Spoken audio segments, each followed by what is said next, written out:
नमस्कार सभी रीट और सेकंड ग्रेड शिक्षक भर्ती के छात्रों का रामानंद क्लासेज में हार्दिक अभिनंदन है।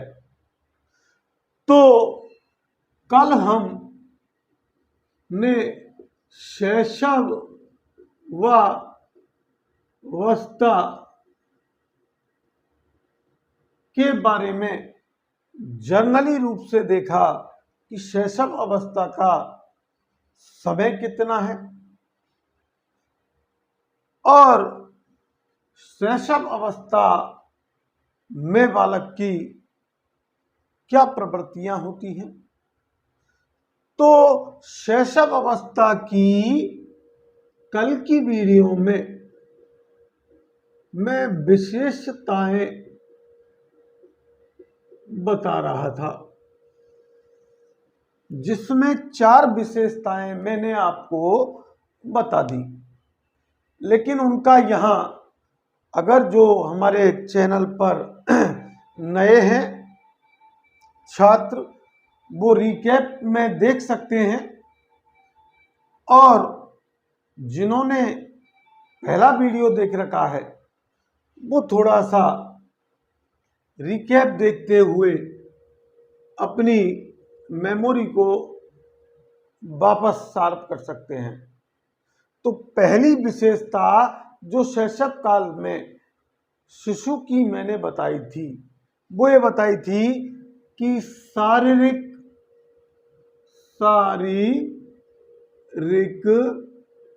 विकास की तीव्रता। शैशव अवस्था में बालक या शिशु इन्फेंसी वो प्रथम 3 वर्ष में तेजी से विकास करता है। जो जन्म के पश्चात प्रथम 3 वर्ष होते हैं, उनमें उसका विकास तेजी से होता है, यानी तीव्रगामी होता है। जिस विकास के अंतर्गत उसके भार व लंबाई में परिवर्तन होते हैं, यानी उसका चेंजिंग विकास क्या होता है, भार व लंबाई का। जब ये विकास 3 वर्ष तक हो जाता है तो उसके बाद विकास की प्रक्रिया धीमी हो जाती है, और फिर इसके बाद उसके इंद्रियां, कामेंद्रियां,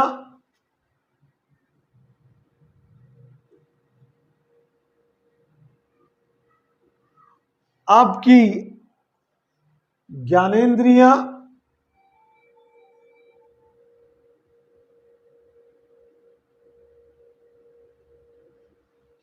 और आंतरिक अंग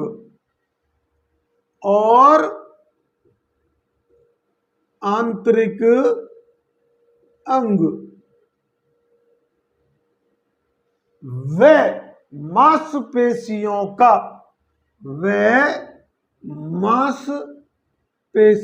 का क्रमिक विकास होता है। तो एक बार फिर सुन लें, पहले पढ़ चुके हैं कि शारीरिक विकास की तीव्रता प्रथम 3 वर्ष में शिशु जन्म के 3 वर्ष बाद तक वो तेजी से तीव्रगामी भार व लंबाई में विकास करता है। 3 वर्ष के बाद उसके विकास का ये क्रम धीमा हो जाता है, लेकिन उसकी इंद्रियां, कामेंद्रियां, ज्ञानेंद्रियां और आंतरिक अंग व मांसपेशियों का क्रमिक रूप से विकास चलता रहता है। अब दूसरे विकास की जो मैंने आपकी शैशव अवस्था की विशेषता बताई थी, वो मानसिक क्रिया में तीव्रता, वो बताया था मैंने, मानसिक क्रियाओं में तीव्रता। तो इसके बारे में मैंने ये कहा था कि शिशु अवस्था में, शैशव अवस्था में जो बालक है उसका ध्यान, स्मृति और कल्पना और संवेदना, कल्पना, संवेदना व प्रत्यक्षीकरण, व प्रत्यक्षीकरण ये तीव्र होता है। वो तेजी से अपना किसी वस्तु पर ध्यान केंद्रित कर लेता है, एकाग्रता का बनाए रखता है, और उसके स्मृति पटल में वो जल्दी ही हर व्यक्ति की पिक्चर अपने दिमाग में याद रख लेता है जो उसके पास आसपास मौजूद होता है, और उसके बारे में, वस्तुओं के बारे में कल्पना और संवेदना और प्रत्यक्षीकरण, जैसे कि उसके पास ही वो जो प्रेम और सहानुभूति दर्शाने वाले व्यक्ति हैं वो पास ही हैं, ऐसा वो महसूस करता है। तो ये 3 वर्ष की अवस्था में, 3 वर्ष की अवस्था में जो मैंने मानसिक क्रियाएं बताई, ध्यान, स्मृति, कल्पना, संवेदना व प्रत्यक्षीकरण, इन सभी मानसिक क्रियाओं का विकास हो जाता है।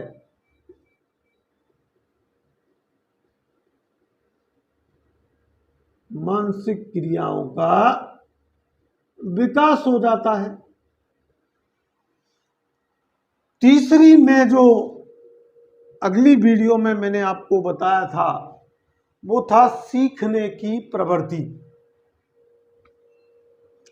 सीखने की प्रवृत्ति, एक शैशव अवस्था में एक बालक की सीखने की प्रवृत्ति तीव्र होती है। आसपास की वातावरण और स्थितियों को वो तेजी से लर्निंग करता है, कैचिंग करता है। तो इस संदर्भ में गैसल ने यहां तक कहा कि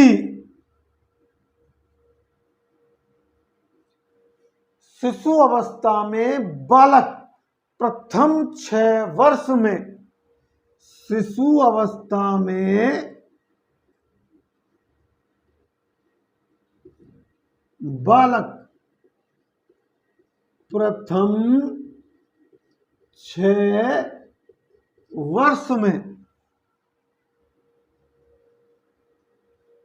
उसके बाद के 12 वर्षों से, उसके बाद के 12 वर्षों से दुगना सीख लेता है। यानी उसके बाद के 12 वर्षों में जितना वो ज्ञान अर्जन करता है, विकास करता है, वो केवल उसका दुगना मात्र 6 वर्ष की उम्र में ही सीख लेता है। तो उसके बाद 12 वर्षों से दुगना सीख लेता है।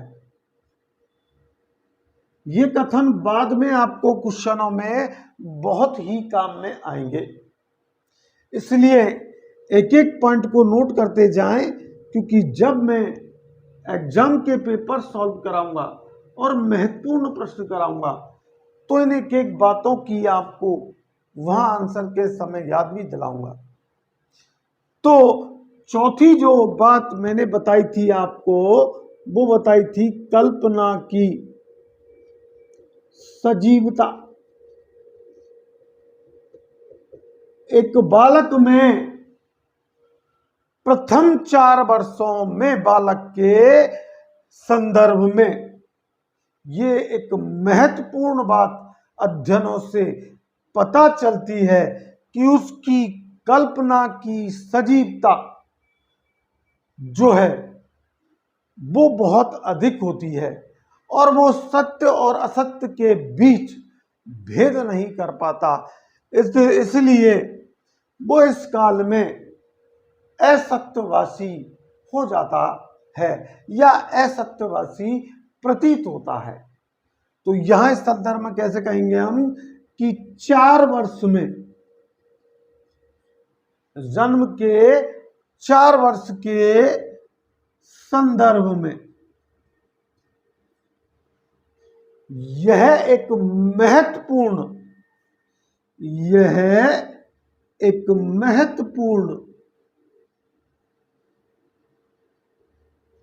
बात है कि उसकी कल्पना की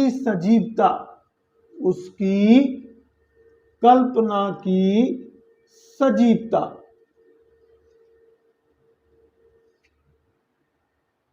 यहां जागृत हो जाती है और इस अवस्था में वह सत्य वह असत्य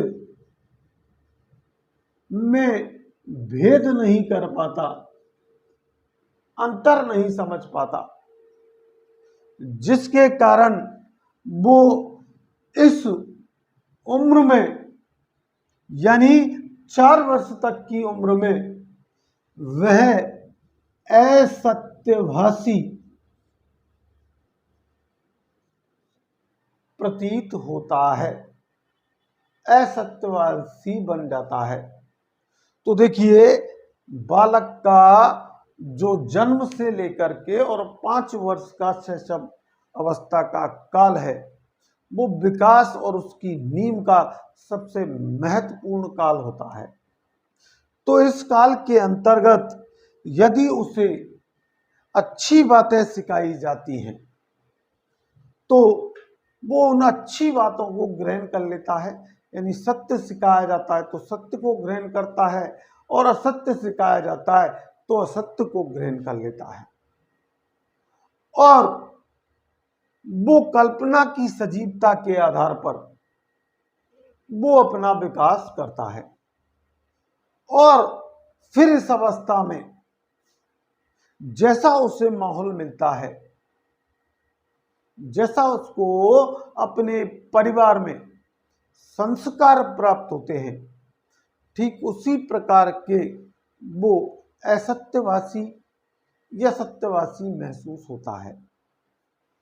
कई मामलों में वह सत्यवासी महसूस होता है, कई मामलों में वह असत्यवासी मौजूद होता है। तो 5वीं जो है शैशव अवस्था में बालक की जो विशेषता है वो हम देखने जा रहे हैं कि दूसरों पर असहाय होता है। 5वीं जो आपकी इस अवस्था की विशेषता है कि दूसरों पर असहाय। देखिए, शैशव अवस्था बालक की ऐसी अवस्था है जिसमें वह खाने पीने और यहां तक कि अपनी अनैच्छिक क्रियाओं पर भी नियंत्रण नहीं कर पाता और उन क्रियाओं के लिए वो जो है दूसरों पर निर्भर रहता है। तो इसके अंतर्गत वो भोजन है,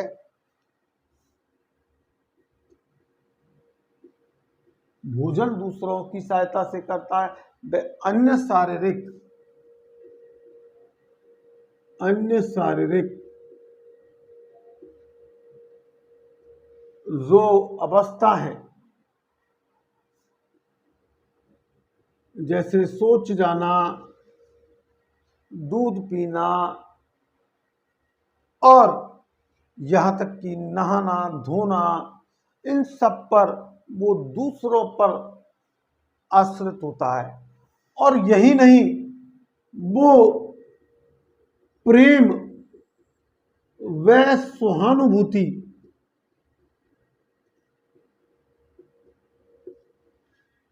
के लिए भी दूसरों पर ही आश्रित होता है। वो प्रेम और सहानुभूति पाने के लिए दूसरों पर आश्रित होता है, जिनमें मुख्य रूप से बालक के माता पिता, विशेष करके माता पिता, और विशेष इसमें कौन है, मां, पर वो इन क्रियाओं के लिए निर्भर रहता है।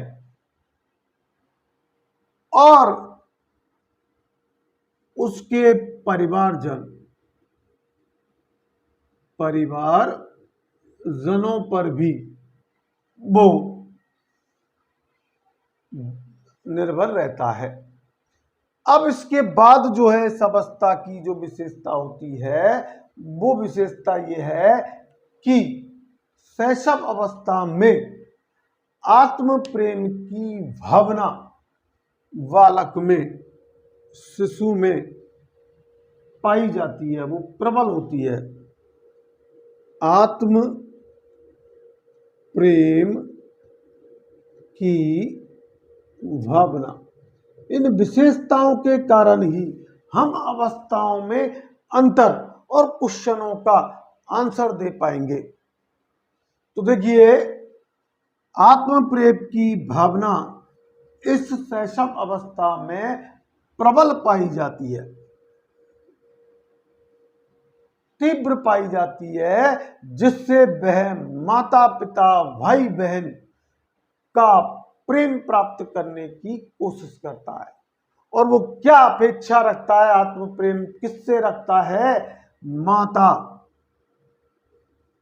पिता भाई बहन से वह प्रेम प्राप्त करने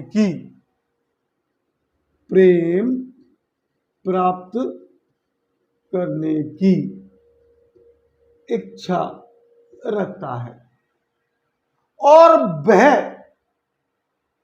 इस प्रेम को केवल स्वयं ही प्राप्त करना चाहता है, और इस प्रेम को वह स्वयं प्राप्त करना चाहता है। अगर यही प्रेम उसके सामने दूसरों से कर दिया जाए तो उसमें ईर्ष्या की भावना उत्पन्न होती है।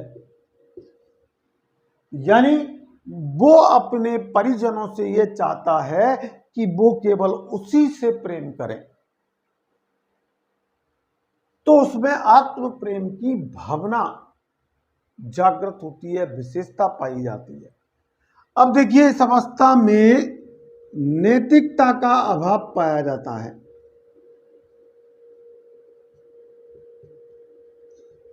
इस अवस्था की ये विशेषता है कि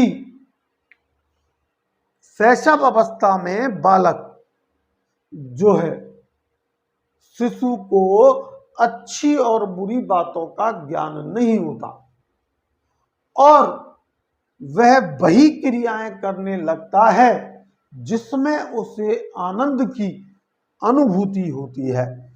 तो यह नैतिकता का अभाव देखने को मिलता है कि शिशु को अच्छी व बुरी बातों की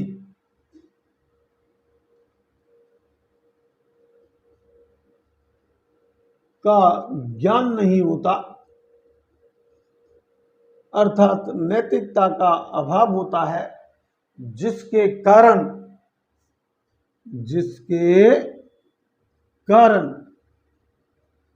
वह वही आचरण करता है, वही आचरण करता है जिससे उससे आनंद की अनुभूति होती है, चाहे वो कार्य नैतिकता की दृष्टि से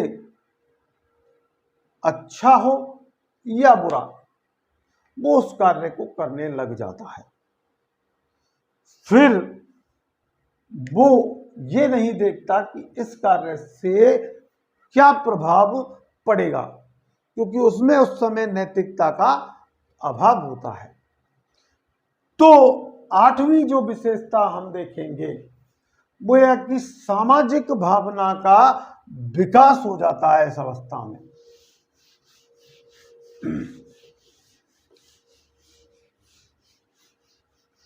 सामाजिक भावना का विकास, तो पॉइंट नंबर 8 में देख रहे हैं हम विशेषता में सामाजिक भावना का विकास इसी अवस्था में हो जाता है। देखिए, सामाजिक भावना का विकास अंतिम वर्ष में होता है, यानी इस अवस्था के अंतिम वर्ष में बालक में सामाजिक भावना का विकास होता है। सामाजिक भावना का विकास होता है। इस संदर्भ में वेलिंगटन ने ये कहा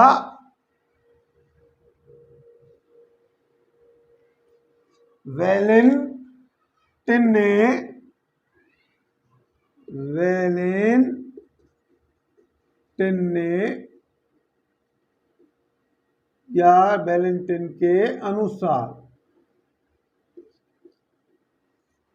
उन्होंने कहा कि 4 या 5 वर्ष के बालक अपने छोटे भाई बहन के साथ के प्रति रक्षा की प्रवृत्ति उत्पन्न कर देते हैं, यानी उनमें 4 या 5 वर्ष की उम्र में अपने भाई बहन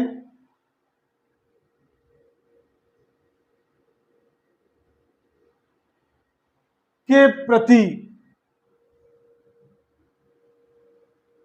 रक्षा की प्रवृत्ति पाई जाती है।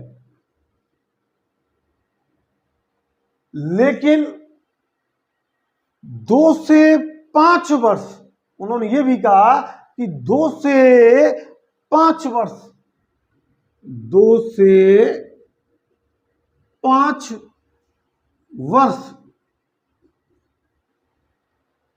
के बच्चों के साथ वो खेलना,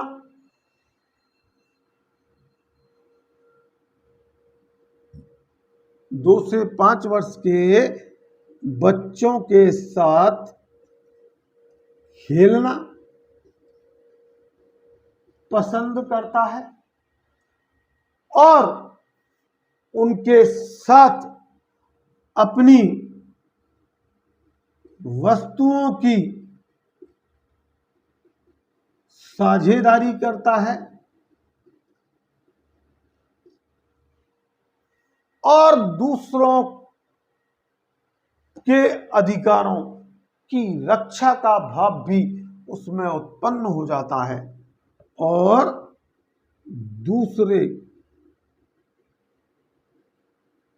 दूसरे के अधिकारों की रक्षा का भाव उसमें उत्पन्न हो जाता है।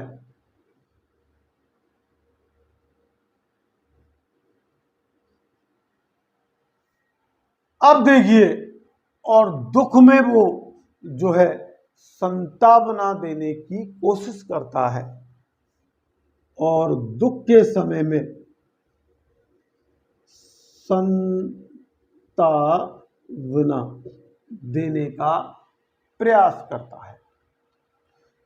तो अगला जो नौवीं विशेषता है इस अवस्था की, वो ये है कि मूल प्रवृत्तियों पर आधारित व्यवहार होता है उसका। इस अवस्था में मूल प्रवृत्तियों पर आधारित व्यवहार पाया जाता है शैशव अवस्था में। कैसे कि क्रोध को, यानी उसकी प्रवृत्ति मूल जो है वो, अगर उसकी कोई इच्छा अनुसार कोई कार्य नहीं होता है तो वो क्रोधित होकर के क्रोधित हो जाता है, और क्रोध को वो चीख करके, यानी वाणी के द्वारा या अन्य क्रियाओं के द्वारा वो जो है व्यक्त करता है।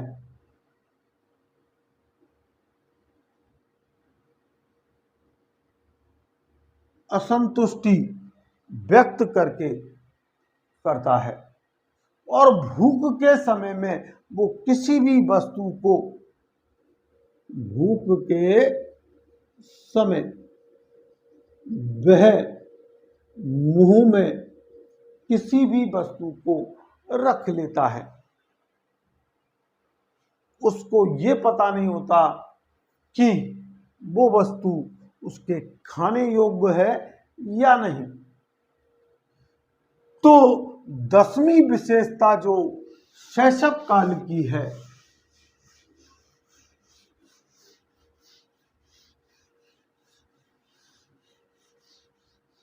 वो क्या है कि दूसरे बालकों में रुचि और अरुचि की विशेषता पाई जाती है।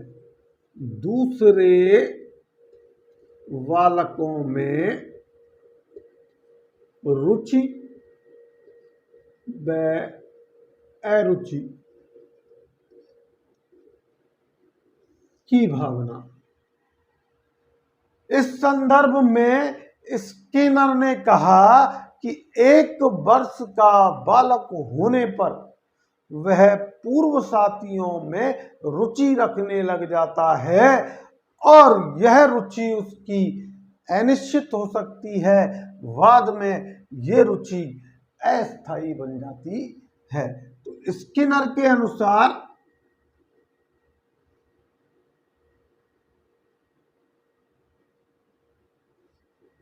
इस विशेषता को उन्होंने कैसे व्यक्त किया कि 1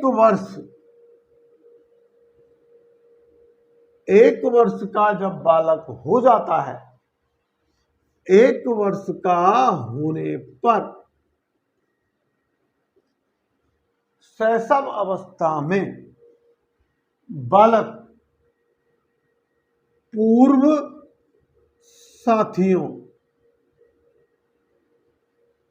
जो उसके आसपास के साथी हैं उनमें रुचि रखता है,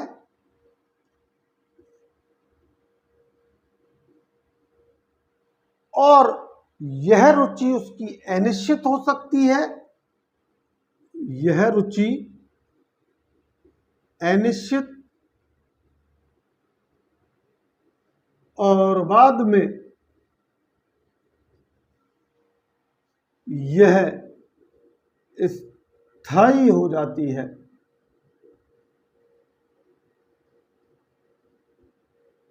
तो इन सभी विशेषताओं का मैं विशेषकर उदाहरण देके आपको समझाऊंगा अगली वीडियोज में क्योंकि शैशव अवस्था से इतने सारे प्रश्न उठ करके आते हैं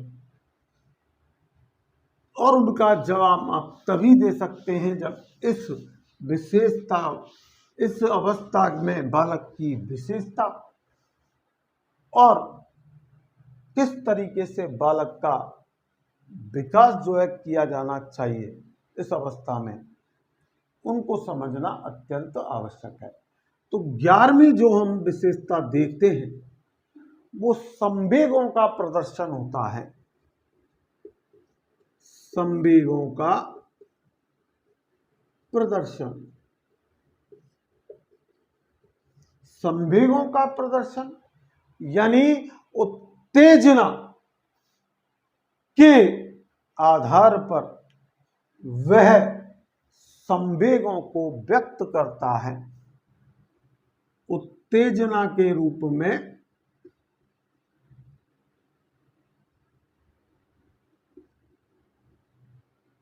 संवेग दिखाई देते हैं। लेकिन ब्रिजेज ने 1932 में अपने अध्ययनों से ये तथ्य निकाला, ये निष्कर्ष निकाला कि 2 वर्ष की आयु में बालक, उन्होंने क्या कहा कि 2 वर्ष की आयु में बालक के सभी संवेगों का विकास हो जाता है। संवेगों का विकास हो जाता है और ये संवेग भय, क्रोध, प्रेम और पीड़ा होते हैं। भय, प्रेम, पीड़ा और क्रोध, भय, प्रेम, क्रोध और पीड़ा होते हैं। अब देखिए 12वीं जो है विशेषता वो है कि काम प्रवृत्ति जो है शिशु अवस्था में, शैशव अवस्था में पाई जाती है।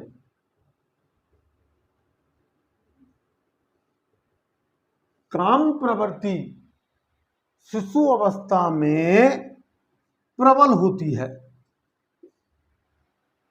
जिसे वयस्कों के समान तो वो बालक व्यक्त नहीं कर पाता।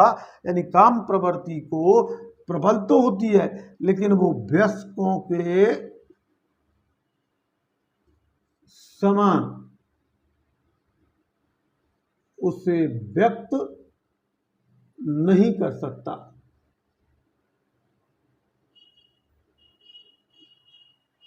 लेकिन वो हम देख सकते हैं कि जब एक बालक स्तनपान करता है तो वो अपने यौनांगों पर हाथ रख लेता है।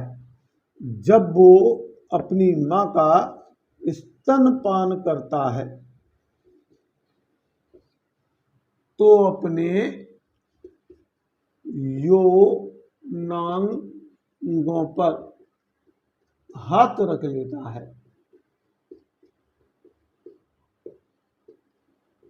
ये क्रिया उसकी काम प्रवृत्ति की विशेषता को दर्शाती है। अगली विशेषता जो शैशव अवस्था में पाई जाती है वो है दोहराने की प्रवृत्ति। दोहराने की प्रवृत्ति यानी कार्य की पुनरावृत्ति। आपने देखा होगा कि शिशु में किसी बात को दोहराने की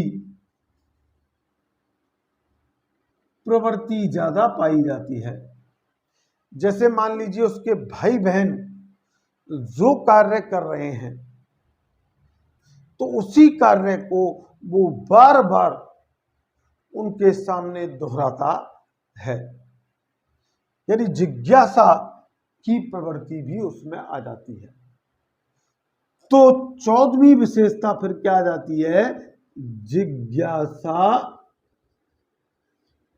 की प्रवृत्ति। तो दोहराने की प्रवृत्ति के आधार पर ही जिज्ञासा की प्रवृत्ति भी शैशव अवस्था में तीव्र पाई जाती है। तो इसका उदाहरण ले सकते हैं कि जैसे कोई बालक है, वो अपने खिलौने को बड़े चाव से लेता है और उसे फर्श पर फेंक देता है, फर्श पर फेंकता है और फिर उसके अलग अलग भाग हो जाने के कारण उन भागों को जोड़ने का प्रयास करता है। तो इस बात से पता चलता है कि इस अवस्था में बालक में जिज्ञासा की प्रवृत्ति पाई जाती है। अब देखिए, शैशव अवस्था में अनुकरण और सीखने की प्रवृत्ति भी पाई जाती है।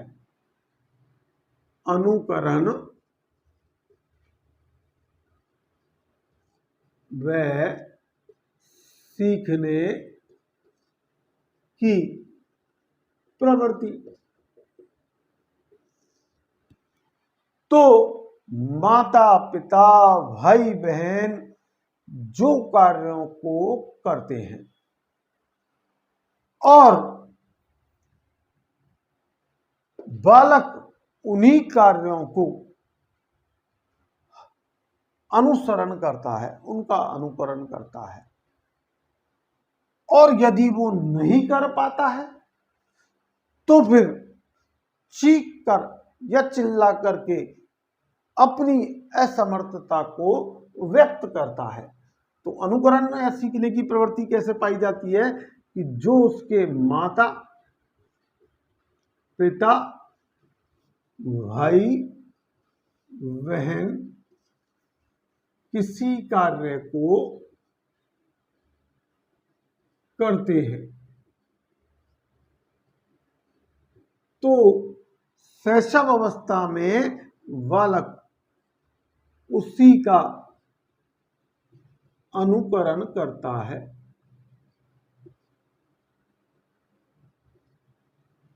और यदि उस कार्य को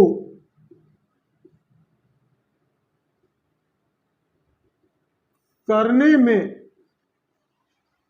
असमर्थ होता है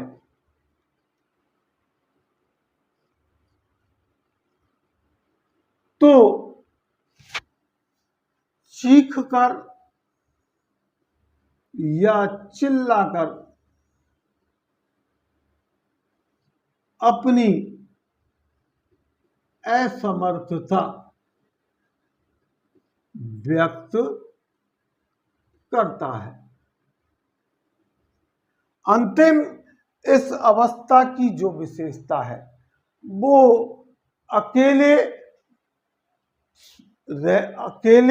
और साथ खेलने की प्रवृत्ति। इस अवस्था में बालक अकेले व साथ खेलने की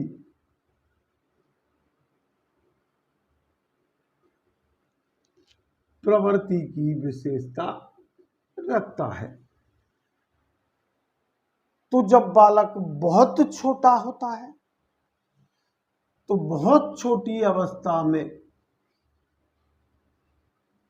वह अकेला रहता है, लेकिन जैसे जैसे वो बड़ा होता जाता है, धीरे धीरे उसका विकास होता जाता है, तो वो सभी साथियों के साथ खेलने की प्रवृत्ति दोहराता है, यानी उनके आसपास खेलने लग जाता है। और ये प्रवृत्ति अंत में इतनी प्रबल हो जाती है कि वो अपने साथी बना करके और खेलने की क्रियाएं करता है। तो आज की वीडियो में हमने शैशव अवस्था की संपूर्ण विशेषताओं पर प्रकाश डाला। अब शैशव अवस्था में बालक के भविष्य का निर्माण कैसे किया जा सकता है, कौन कौन सी बातें ध्यान रखनी है, और शैशव अवस्था को किन किन मनोविदों द्वारा कैसे कैसे वर्गीकृत किया गया है, ये हम अगली वीडियो में देखेंगे। तो अगर आपको ये वीडियो पसंद आया है तो ज़्यादा से ज़्यादा लाइक करें, शेयर करें, और हमारे चैनल पर जो नए हैं वो सब्सक्राइब करें। Thanks watching for this video.